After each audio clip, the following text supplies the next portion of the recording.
Hello. അപ്പോൾ ഇന്ന് നിങ്ങൾ കാണാൻ പോകുന്നത് എൻ്റെ റമദാൻ 4ൻ്റെ ഇഫ്താറാണ് കേട്ടോ.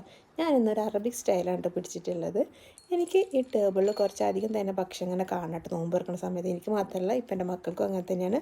അത് ചെറുപ്പത്തിൽ അങ്ങനത്തെ ഒരു സ്വഭാവം കിട്ടിയിട്ടുണ്ടായിരുന്നു കേട്ടോ. നമ്മൾ ഒന്നോ രണ്ടോ ഐറ്റംസ് ഉണ്ടാക്കുമ്പോൾ ഇതുള്ളൂ എന്ന് ചോദിച്ചുകൊണ്ടിരിക്കും. അതേ സ്വഭാവം മക്കൾക്കും ഉണ്ട്.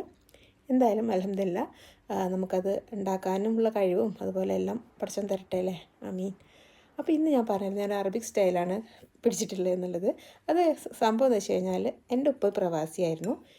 ഞങ്ങളും പണ്ട് പണ്ടല്ല, ഞങ്ങൾ ഇപ്പോഴും പ്രവാസികളായിരുന്നു. പക്ഷെ ഞങ്ങൾ ചെറുപ്പത്തിൽ ഇതുപോലെ നമ്മൾ ഉപ്പാടെ കൂടെ ഇവിടെ ഗൾഫിലൊക്കെ ഉള്ള സമയങ്ങളുണ്ടായിരുന്നു. അതിന് ശേഷം ഇപ്പോഴും ഉണ്ടാവാറുണ്ട്. അപ്പോൾ അന്ന് ഉപ്പ നോമ്പ് കാലത്ത് നമുക്ക് കുറച്ച് കാര്യങ്ങളൊക്കെ ഉണ്ടാക്കാനും അതിനൊക്കെ പറയുമായിരുന്നു. അതുപോലെ ഉപ്പ ഉണ്ടാക്കി തരുമായിരുന്നു.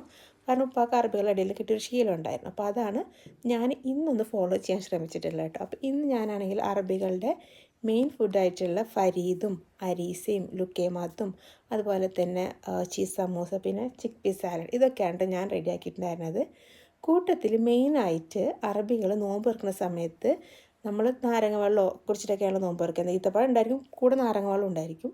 പക്ഷേങ്കിൽ ഇവരാണെങ്കിൽ ഈത്തപ്പഴം മോരും കുടിച്ചിട്ടാണ് കേട്ടോ നോമ്പ് തുറക്കുക. അപ്പോൾ ഇന്ന് ഞങ്ങളും അതാണ് ഫോളോ ചെയ്തത്. ഇത് ഇന്ന് മാത്രമല്ല കേട്ടോ, ഇടയ്ക്കിടയ്ക്ക് നമ്മൾ അങ്ങനെ തന്നെയാണ് മോര് കുടിച്ചിട്ടാണ് നോമ്പ് തുറക്കാറുള്ളത്. അപ്പോൾ ചിലവർക്കെങ്കിലും ഒരു വിചിത്രമായി തോന്നിയിട്ടുണ്ടാകും, എന്താണിപ്പോൾ മോര് കുടിച്ചിട്ട് എങ്ങനെ നോമ്പ് തുറക്കാമെന്ന്. പക്ഷെ അത് അവരുടെ അറബികളുടെ സ്റ്റൈലാണ്, അവരുടെ ഫുഡ് ഹാബിറ്റിലുള്ളതാണ്. അവർ നാരങ്ങ വെള്ളമൊന്നും കുടിക്കുന്നുണ്ടായില്ല എന്ന് തോന്നണം കേട്ടോ.